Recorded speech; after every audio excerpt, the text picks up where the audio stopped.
capítulo 11. Hebreus capítulo 11, iremos ler os versículos de 1 a 6. Assim diz a palavra de Deus, Hebreus capítulo 11, versículos de 1 a 6. Ora, a fé é a certeza daquilo que esperamos e a prova das coisas que não vemos. Pois por meio dela que os antigos receberam bom testemunho. Pela fé entendemos que o universo foi formado pela palavra de Deus, de modo que aquilo que se vê não foi feito pelo aquilo que é visível. Pela fé, Abel ofereceu a Deus um sacrifício superior ao de Caim. Pela fé, ele foi reconhecido como justo quando Deus aprovou as suas ofertas. Embora esteja morto, por meio da fé ainda fala. Pela fé, Enoque foi arrebatado, de modo que não experimentou a morte, e já não foi encontrado porque Deus o havia arrebatado. Pois antes de ser arrebatado, recebeu testemunho de que tinha agradado a Deus. Verso 6. Sem fé é impossível agradar a Deus, pois quem dele se aproxima precisa crer que ele existe e que recompensa aqueles que o buscam. Oremos novamente. Pai, essa palavra é viva e eficaz, mais poderosa do que qualquer espada. Por isso, Pai, pedimos que ela penetre agora no nosso coração e produza, meu Deus, aquilo que lhe apraz. Salvação, libertação, cura, para edificação e glória do nome de Jesus. Amém. Podeis assentar, queridos irmãos.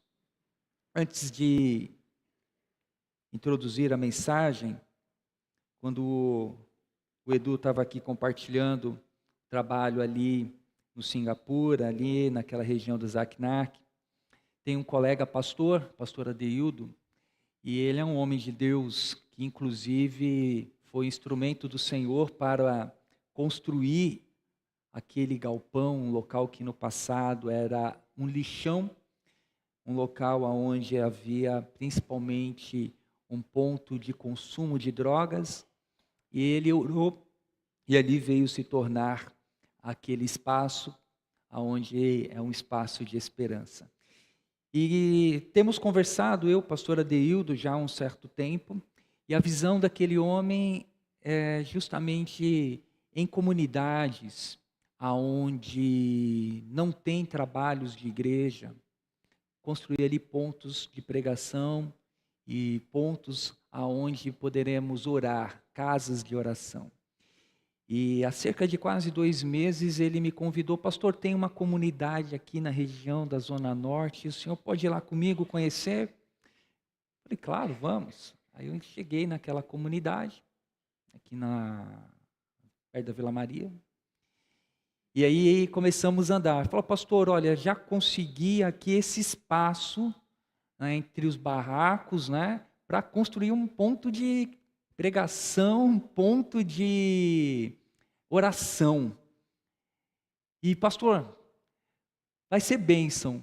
E aí começamos a andar ali entre aqueles espaços estreitos, pessoas usando drogas, outro comercializando, aquele ambiente não muito agradável, né? E ali eu já andando e cantando, que segurança, sou de Jesus, né?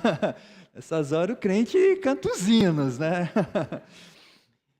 Mas saímos dali, eu falei, Deus, é aqui realmente que nós temos que estar. Nós temos que estar aonde o poder público não vai conseguir chegar. Nós temos que estar onde outras pessoas com receios e cuidados não entrariam. E ali nós oramos naquele local, falando, Deus, esse é o espaço que o Senhor tem preparado até aqui para que esse projeto venha se concretizar. E ali oramos. E Deus está direcionando. E essa semana ele falou, pastor, olha, já tenho a ideia, vamos colocar uma tenda. E ali vai ser um espaço que as pessoas virão, vão ouvir a palavra, e ali haverá libertação, porque nós cremos que Jesus é a resposta. E é verdade, Jesus é a resposta. E nós temos como igreja de estar justamente nesses locais, aonde poderes públicos não entram, aonde muitos não querem estar, mas a graça de Jesus entra em locais como esse. Então, seu coração possa estar em oração, e quando tiver mais detalhes aí, vamos compartilhar esse desafio com a igreja, e não apenas, de repente, cooperar com uma tenda, mas também com obreiros. Irmãos que vão pregar o evangelho, vão entrar naqueles corredores insalubres, escuros, e vão bater nas portas ali daqueles barracos e vão convidar as pessoas para o culto a Jesus, porque é um nome poderoso. Amém? Então, ore, prepare-se para esse tempo. Esse mês de agosto é o mês do adolescente e jovem batista. Preparamos uma série bem peculiar para esse mês, que é Crises da Vida. E nessa manhã o tema que eu quero compartilhar com você é justamente como lidar biblicamente com as crises de fé. Você conhece alguém que no decorrer de sua vida cristã, ela chegou um momento em declarar: eu não quero saber mais de igreja, eu não quero saber mais nada sobre essa questão de Deus, olha, não quero mais saber. Eu não quero mais ouvir alguém me falando sobre Deus, principalmente os evangélicos. Infelizmente eu conheço um grupo de pessoas que tem feito esse tipo de discurso. Eu não quero mais saber de nada a respeito de Deus, de igreja. Essas pessoas têm em comum feridas, mágoas no coração. Trazem consigo justamente a dor decorrente de uma frustração que ela sofreu no ambiente religioso e de fé. E isso para ela foi profundo e a marcou. Logo, ela não quer saber mais nada a respeito de fé e principalmente de igreja. Mas quando nós pensamos nesse tema, crises de fé, é importante ressaltar que a fé, ela não é algo peculiar aos cristãos. Nós encontramos manifestações de fé em diversos credos religiosos. Nós encontramos pessoas que demonstram uma fé fervorosa, pujante, em uma divindade, a qual ele idolatra, venera. A fé não é algo peculiar apenas aos evangélicos. E quando ainda examinamos o fenômeno da fé, nós encontramos expressões múltiplas. Pessoas que, em nome da fé, agridem outras pessoas que não comungam da sua mesma fé. Nós encontramos nesse ambiente de fenômenos religiosos, pessoas que se autoflagelam por causa da sua fé. Outros privam-se de muitas coisas na vida por causa da sua fé. A fé, ela está presente em vários povos, culturas, de maneira que aquela fé, a fé de uma determinada cultura, ela molda a sociedade a qual ela foi instaurada. Exemplo, quando nós analisamos a história, até meados da década de 70, o Irã tinha um comportamento. Depois que o Estado aderiu à religião islâmica, a Sharia, tornou-se ali um outro comportamento. Até a década de 70, um pouco antes, mulheres, por exemplo, na região ali, usavam biquíni. Hoje as mulheres usam burca. Tudo em um extrato de um comportamento da fé daquele povo. Nós encontramos outros movimentos de fé, pessoas que promovem o suicídio coletivo em nome da fé. A fé faz parte do ser humano. A fé não é uma propriedade dos evangélicos. A fé não é uma propriedade dos batistas brasileiros.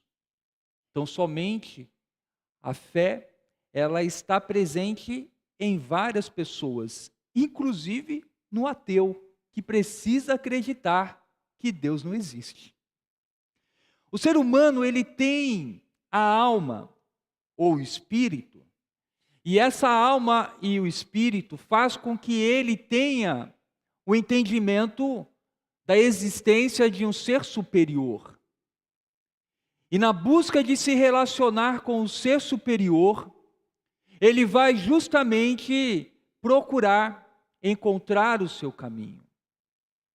E nesse contexto de inúmeras fés, tem até um filme antigo, não sei quantos aqui já viram, de comédia, protagonizado por Steve Martin, Fé Demais, Não Cheira Bem. Nesse universo de fé, ou show da fé, qual é a fé correta? Em quem eu devo crer? Por que eu devo crer? Como eu devo crer? E por que eu não devo crer? Por que nós, crentes em Jesus, evangélicos, afirmamos que a nossa fé, ela é a correta, e não a fé de uma outra pessoa, de um outro credo religioso? O que leva um evangélico a declarar essa expressão: eu estou certo, você está errado? Esse é um dos pontos em que muitos levantam as suas críticas contra o cristianismo. Enquanto outras religiões vão dizer que todos os caminhos levam a Deus, nós, crentes em Jesus, tão somente declaramos que Jesus é o único caminho. Jesus é o único caminho, a única verdade e a única vida. Bom, a fé, quando nós estudamos à luz da palavra de Deus, nós encontramos inúmeras manifestações e até uma construção para entendermos o que é a fé. A fé, ela é um elemento importantíssimo para nós sermos salvos. A palavra de Deus diz que nós somos justificados pela fé.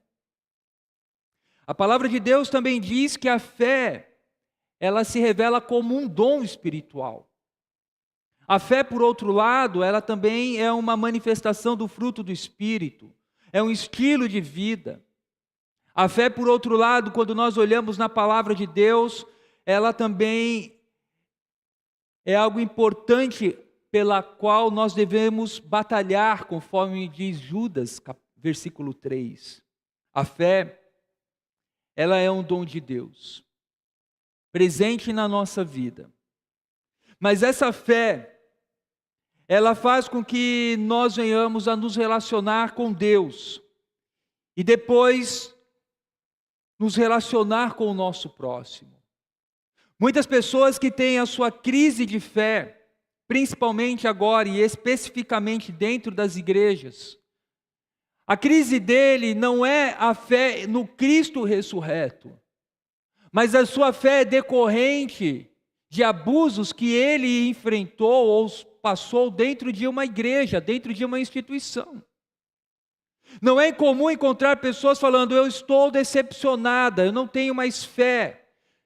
Isso pode ser traduzido com a seguinte expressão: eu fui ferido numa instituição, aonde aquela liderança, aonde os membros daquele local tão somente me feriram.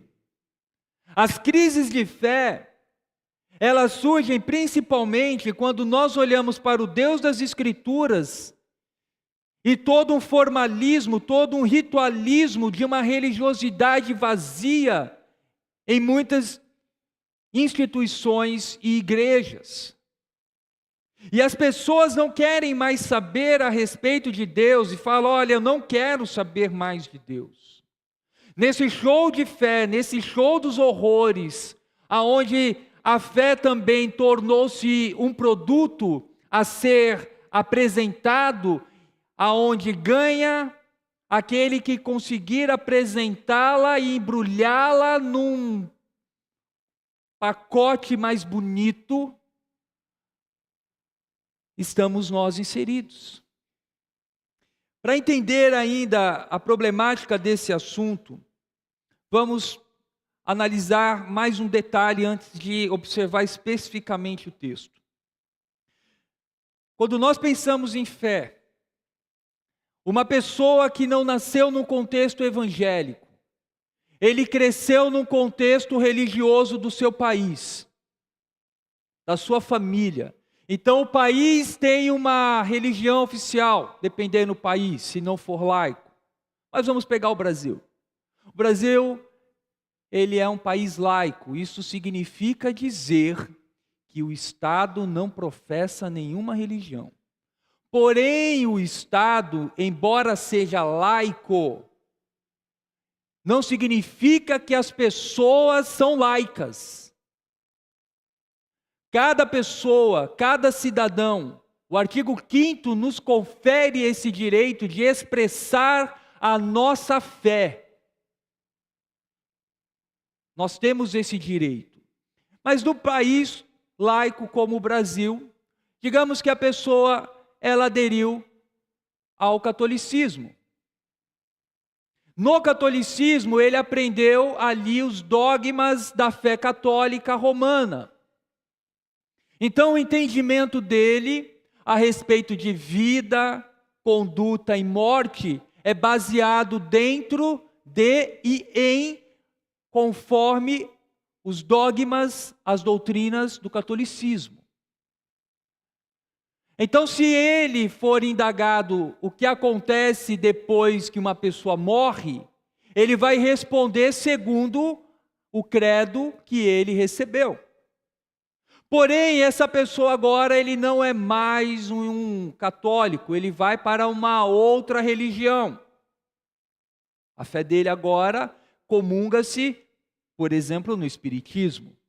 Então, ele tinha uma visão do que acontece com a pessoa de vida e morte, aqui do catolicismo. Agora ele adere à visão e às doutrinas do espiritismo.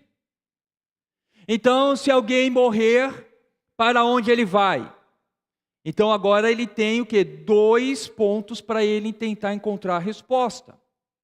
Agora essa pessoa que também está seguindo no espiritismo, ele vai para uma outra religião, o budismo.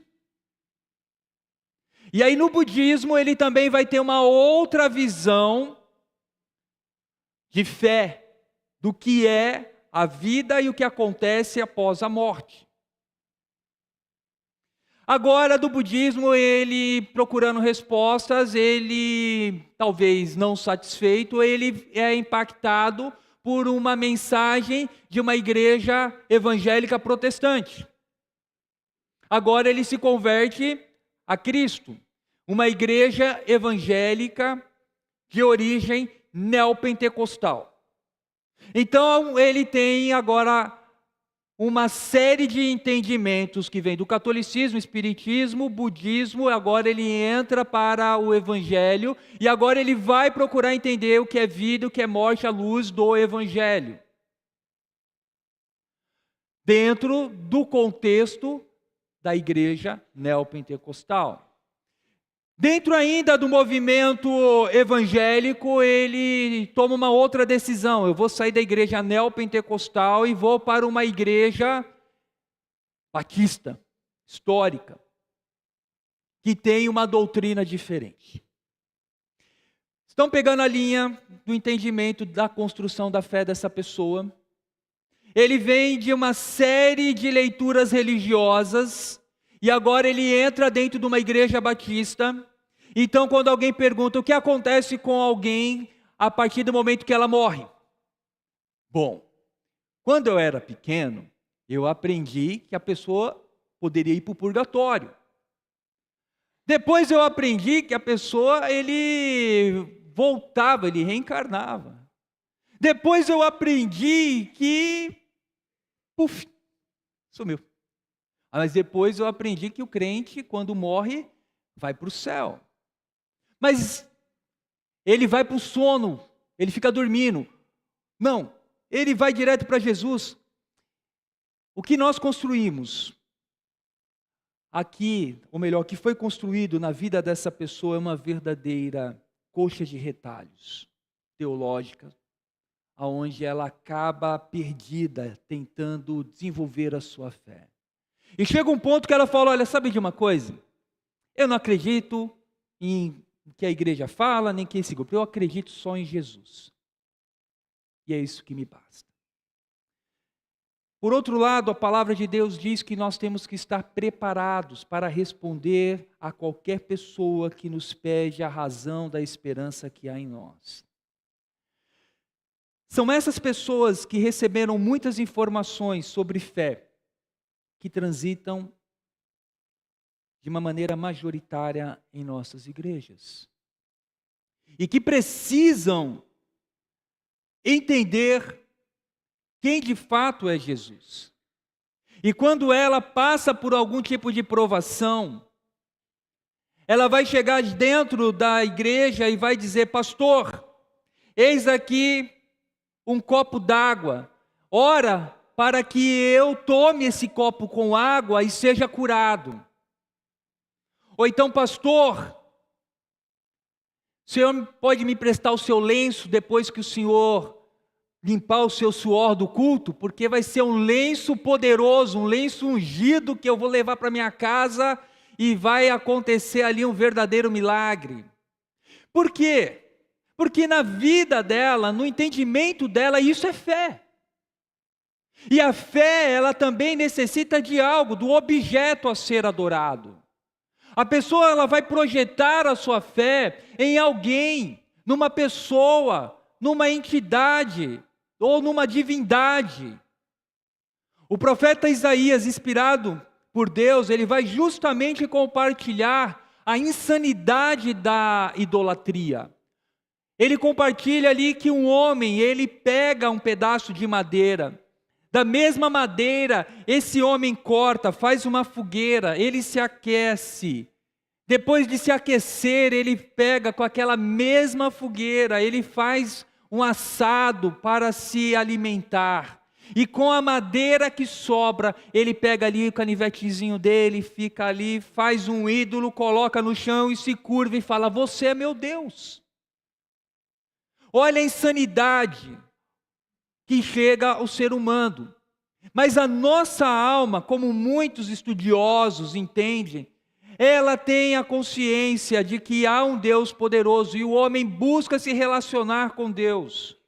O fato é que ele usa justamente de mecanismos para adorar e manifestar a sua fé. Ele quer um elemento, ele quer um colar, ele quer uma fita, ele quer alguma coisa que ele possa segurar e falar, me ajude, me abençoe. E é por isso que quando nós também olhamos para a história, nós crentes em Jesus éramos chamados de ateus. Nós éramos no início da história cristã os ateus, porque as pessoas chegavam nos templos romanos, encontravam toda aquela manifestação de deuses e entravam num culto onde as pessoas estavam adorando Jesus em suas casas e não encontravam nenhuma imagem. e falavam: mas quem é o seu Deus? Fale-me, mostre-me, eu quero saber se ele tem barba, se ele tem olhos, como é que ele é, se ele é alto, se ele é pequeno, se ele é musculoso, se ele é homem, se ele é mulher. E aí divulgou-se que eles adoravam um Deus invisível, que eles não sabiam qual era a forma. Nesse ambiente de fé, nós encontramos que a fé, ela também é um elemento aonde a pessoa se relaciona com Deus. Usamos até a expressão no nosso dia a dia: vai na fé, vai na fé. Está tudo bem com você? Fica tranquilo, vai na fé que vai dar certo. E nós colocamos sobre a fé na fé a esperança. O ser humano coloca a sua fé numa fé que pode ser inclusive vazia a sua esperança. E aí quando ele se depara com a não realização do que ele espera, vem a frustração. Eu depositei a minha fé numa imagem, e aquela imagem ou naquela divindade, quando eu orei, quando eu clamei, quando eu entreguei as ofertas de libação, eu não fui atendido, agora eu estou revoltado. Esse Deus não me atendeu, logo ele não pode ser o meu Deus. Eu não sei quantos aqui perceberam a maneira sutil que algumas indústrias de entretenimento, principalmente na indústria cinematográfica, têm procurado construir a ideia de atacar a Deus. Há poucos dias atrás, eu assisti, uns meses, atrás, assisti um filme desses de super-heróis. E a temática era matar os deuses. Subliminarmente aquilo vai semeando na mente das pessoas a ideia: nós não precisamos dos deuses. Logo eu não preciso de um Salvador. Há uma construção. E nessa construção nós temos os nossos filhos, os jovens adultos e os idosos ali. Abandone a sua fé. A mulher de Jó, quando viu seu marido fustigado de doenças, perdeu os filhos, perdeu sua propriedade, a mulher de Jó disse o que para ele? Amaldiçoa o teu Deus e morra. Como você pode desenvolver a sua fé num Deus que te proporciona todos esses males? Jó respondeu: você fala como uma insensata. Você fala como uma insensata. Recebemos aquilo que era bom de Deus, mas não iremos receber aquilo que não é bom. Encontramos na palavra de Deus a manifestação também de pessoas que, por outro lado, a despeito de serem ameaçadas, não abandonaram a sua fé. Os amigos de Daniel, Ananias, Misael e Azarias, mesmo sendo ameaçado pelo rei, o homem mais poderoso da terra, Nabucodonosor: se vocês não se curvarem diante da minha estátua, vocês irão morrer na fornalha. Aqueles homens simplesmente responderam que não iriam se curvar, e se eles tivessem que morrer, morreriam. E não morreram, e Deus operou. Bom, o Novo Testamento, quando nós estudamos sobre fé, nós encontramos mais de 240 expressões dessa palavra fé, como aqui em Hebreus, ou em textos como João 3,16, aonde todo aquele que nele crer não pereça, mas tenha a vida eterna. Em Hebreus nós encontramos aqui uma definição sobre fé.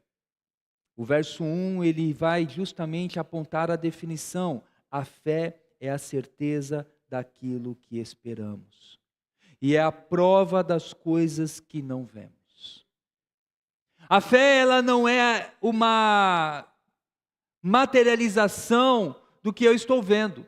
Eu não preciso de fé para saber que a minha casa está no CEP aonde ela deve estar. Eu não preciso de fé para acreditar, porque eu sei que ela está lá. Mas eu preciso, por outro lado, de fé, para saber que Deus continuou guardando o meu lar, mesmo com todos os mecanismos de segurança que eu instalei no meu imóvel. A fé, ela não é algo que nos torna pessoas melhores do que outras. O que nos torna melhor é Jesus Cristo. A fé, ela não é algo que brota de nós. E aí nós encontramos tipos de fé na palavra de Deus. Encontramos, por exemplo, a fé salvadora. A fé, ela é algo produzida por Deus dentro de nós. Em Efésios capítulo 2, versículo 8 e 9, vai dizer: pela graça sois salvos mediante a fé. E isso não vem de vós, é dom de Deus, não de obras para que ninguém se glorie. O que nós encontramos aqui? A graça e a fé é um dom de Deus, para que aquele homem ou mulher venha entregar a sua vida a Cristo. Veja, meus irmãos, a nossa total impotência, nós não temos condições até mesmo em nós de gerar fé. É Deus que tem que promover o toque dele, da sua graça, para que nós venhamos a ter o quê? Salvação. A fé, ela não é algo de propriedade dos evangélicos. A fé está presente nesse mundo, como eu disse, no entanto, tão somente no entanto, existem pessoas sim, que estão sendo iludidas pela visão errada, ou pelo pecado, ou pelo Deus desse século que cegou o entendimento das pessoas para terem uma fé não em Cristo, mas uma fé em si mesmo, uma fé em outra divindade. E por falar em fé em si mesmo, essa é uma das palavras mais ditas nos nossos dias hoje, não é? Tenha fé em si mesmo. Tenha fé em si mesmo. A ideia é que você tem que acreditar em você. Mas você não tem poder para fazer nada. E aí nós podemos ver também que as pessoas que estão em crise por depositarem fé em si mesma, não conseguiram encontrar respostas. E vivem uma vida longe de Deus. Bom, nesse grande contexto de fé, a verdadeira fé é a fé que Deus produz em nós por meio do seu Filho Jesus. Você pode estar depositando a fé em você mesmo, na sua carreira, nos seus negócios, acreditando que isto será tudo o que você necessita. Mas quando nós colocamos a nossa fé em Cristo, significa dizer que eu quero equalizar a minha vida com os padrões da dimensão dos céus. Eu quero equalizar a minha vida, eu quero fazer com que minha vida se molde justamente com os ideais que Deus deseja que eu viva. Com a fé em Cristo, uma vez alcançado pela graça, eu preciso também entender que eu tenho alguns aspectos importantes.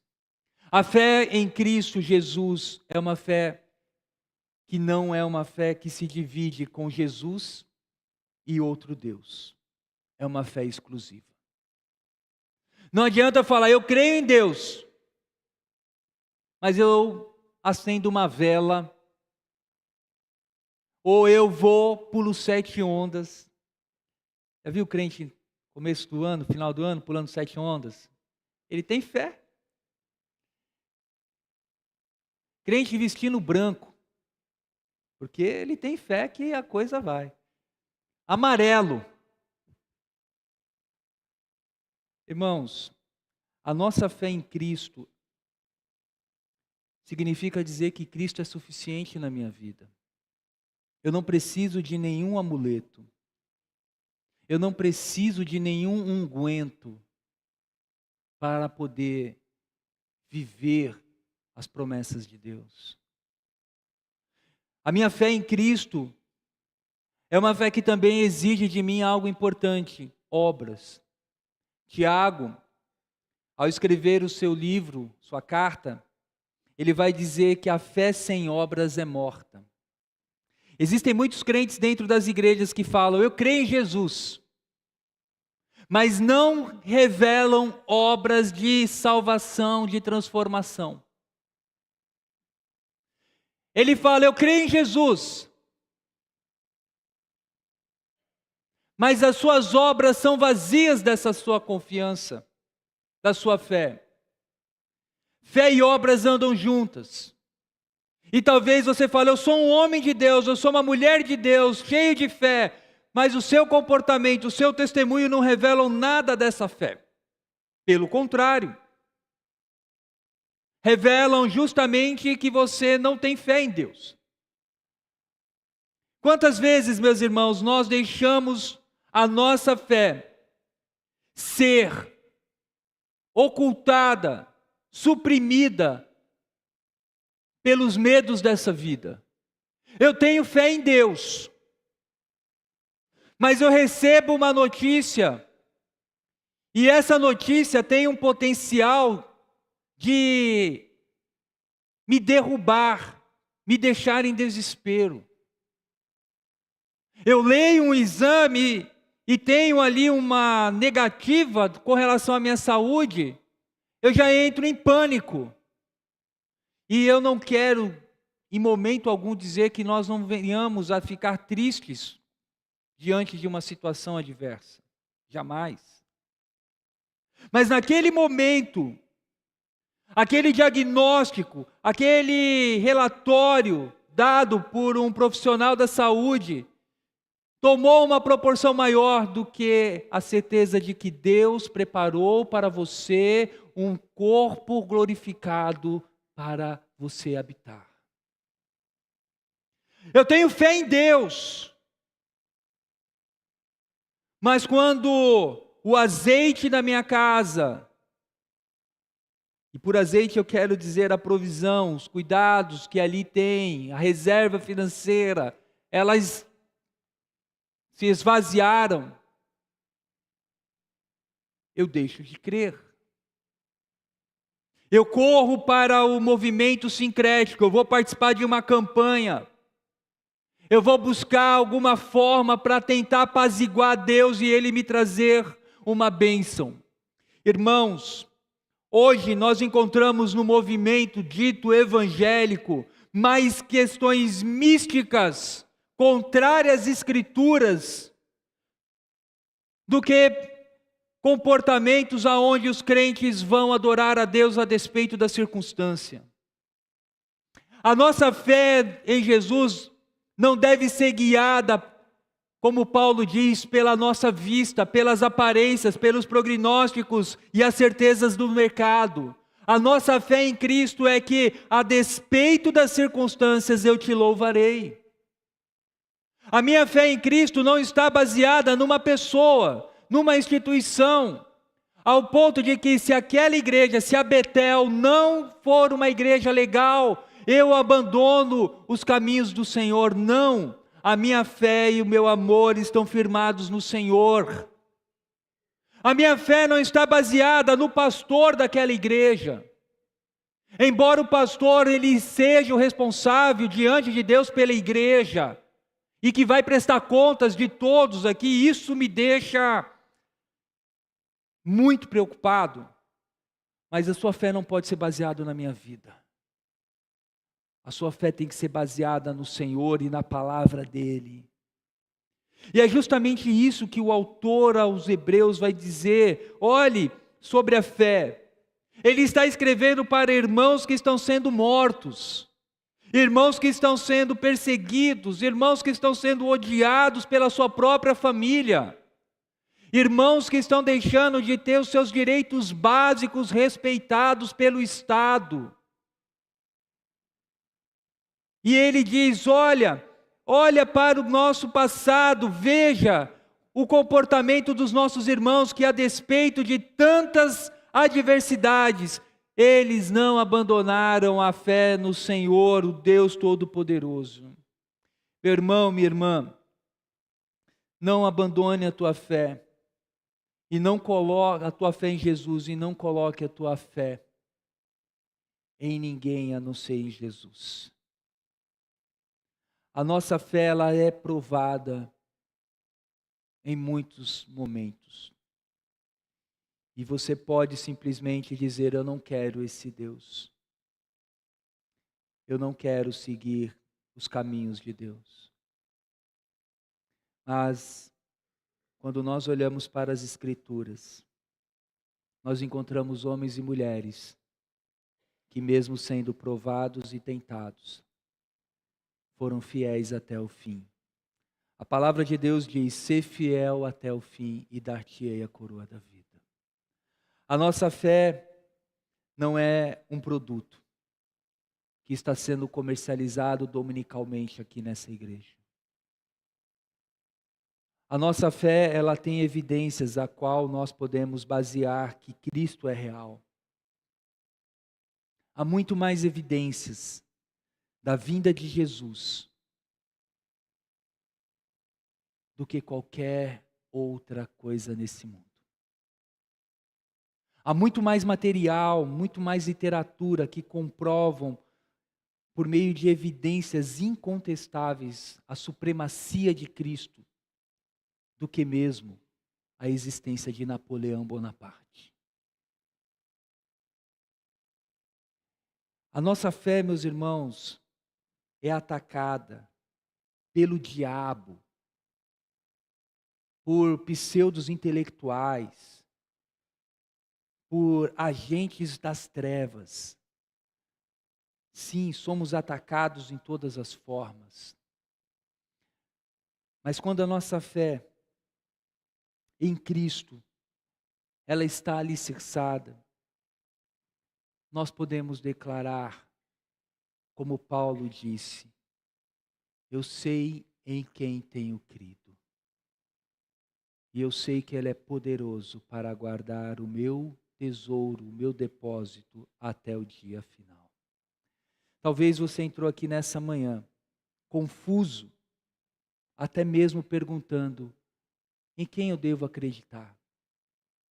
A minha resposta para você é: creia em Jesus Cristo, conforme Ele se revela para nós em Sua palavra. Creia em Jesus, conforme Ele se revela em Sua própria palavra. Para concluir, uma pessoa uma vez me perguntou: pastor, qual é o livro que o senhor indica para que eu promova discipulado com uma pessoa?